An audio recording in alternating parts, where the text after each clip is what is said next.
My name's Aaron. Welcome back to my channel. How are you? I'm fantastic and I'm doing really well. Today I'm reviewing Musk Therapy by the House of Initio. £210 for 50ml and £275 for 90ml. Close your eyes, smell and feel a new way of sensations to experience the power of scent therapy. Oh God. Natural white sandalwood, blended with an overdose of white and pink musk. Pink musk, I've never heard of pink musk, and I actually don't like the use of white musk either. Creates an ultra addictive milky and velvety accord. I'd have heard lactonic there. Milky just mixed with spilt milk. The white magnolia activates the pleasure receptor, while the cassis stimulates the energy, releasing a supplement for eroticism. Musk Therapy, a magical mood enhancer. What the f*** is in this? Paves the way to relaxation and a state of well-being. Fragrance notes of bergamot, mandarin, white magnolia, cassis, white sandalwood, all natural white musk and rose musk. Oh, rose musk. Okay. Do we have our bottles of Musk Therapy? Are we engaged with the higher self? Let's get testing. Let's have a look at the atomizer. So sandalwood is an interesting compound at the moment because of the use of sandalwood in perfumery. The sandalwood trees being cut down. The sandalwood you buy is actually sandalwood furniture that's been chopped. The sandalwood's been extracted from it. So the quality is all over the place. I was going to use sandalwood. I am in the future that comes from sandalwood trees. They're sourced and there's a lot of ethics behind it, which means the price is very, very expensive. Yeah, I had a bit of a problem with sandalwood when I was trying to source it because the quality seemed to be all over the place.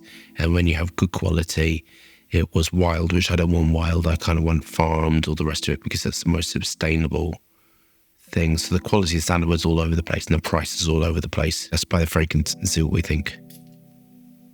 So you're picking up Havetalide, which has a pear quality, cold, icy lift. I mean, with this, I would expect it to have a cacophony of musk, to go right through the whole musk list. Musk to work at the top, Havetalide, musk to smooth, give cleanness, and anchor it to the skin, combined with Lily of the Valley raw materials, which be ethylene brassylate, galaxolide. There's just so much that you could. Lily of the Valley raw materials are just never ending, to be honest. And then raw materials to anchor it to the skin, muscone, muscanone, cosmone, which work quite far down, I find. They do lots of things, but they work on different levels, actually.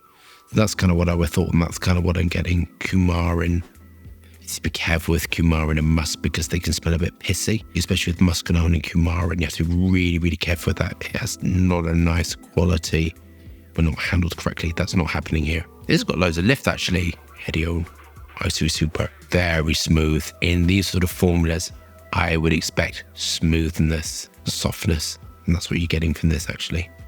The rose raw material is the Damasco molecules within this. There is a musk called Rosa musk, and at one point I was obsessed by it. I have no idea why. I go through periods of, I think that's autism, actually, or Asperger's, whatever. Autism spectrum disorder, that's the way to describe it. You kind of get fixated upon one thing and then move on to another thing which you get obsessed about in your, especially they call it special interest. I feel that. But you kind of get obsessed about one thing and you've got to use it. There was a raw material called Rose musk. This is years ago, got released, and I really loved it. I saw it for sale, got a sample of it, or there was something, and I really hated it. And I thought, what was I thinking about years ago when I was like obsessed by this thing and this was going to be the new raw material?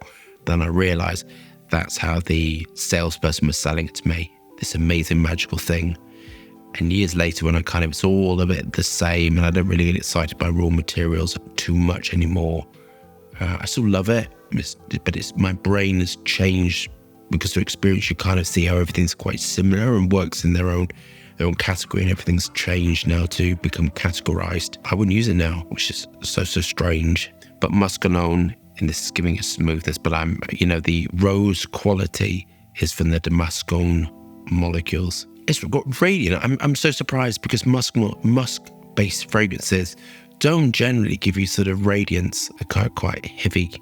But this has been handled really lovely. I think it's a really lovely range. It's sort of giving you substantiality and lift. But at this price, it's, I'd expect it. I'd be very, very upset if it wasn't. I'd just be feeling very annoyed. It's like charging for something when the performance isn't there. I don't ever want performance issues at this price. Citrus is at the base to help give lift and freshness. Fruit raw materials and fruit aldehydes and acetates to give sort of just a sort of fresh, sweet quality at the base. Onto my final thoughts. I can understand why people love this because you've got that winning combination of the coumarin mixed with the fruit aspect to it. There's lots of like rosy aspects. This feels very nice. Of course, I would expect this to be nothing less than a cacophony of musks because generally people can smell one musk out of, let's say there was 10 musks. Most people could detect one musk out of it. This is radiant and clean, which is the hevetalide and the top note of hedione in there actually. This smells very fresh, very clean, soft, fluffy, not too fluffy. I kind of like it. It's very nice. It sort of smells very clean, very fresh, and very low. This would be very, very long lasting. Actually, very nice. I mean, this is kind of like pushing the top end of it. £210 for 50ml. But as I said during the past, when brands sell to the big places like the Macy's, the Selfridges, the Harrods, they take a massive, 70 to 80% goes to them, and you're left with sort of like 20 to 30%. So it is what it is. And if we bought directly from the companies, well, things won't get cheaper, but it is what it is. I always prefer buying direct from the companies because you're giving money to them instead of the big chains which don't really do anything apart from stock it. I think it's very nice. I think it's very inoffensive. I think it's getting lots of radiance, lots of cleanness from it. I'm going to give it an 8 out of 10. I would have loved some other things in it. To be honest with you, I would have loved some other raw materials to just give a bit of lift and a bit of excitement. But it's very sort of safe perfumery. But it's very nice. I'm enjoying it. It's going to last for ages and ages. So if you love that review, thumbs up and subscribe. More fascinating, interesting content. Lots of moving hands and lots of fragrance views. We're staying safe and well. See you soon.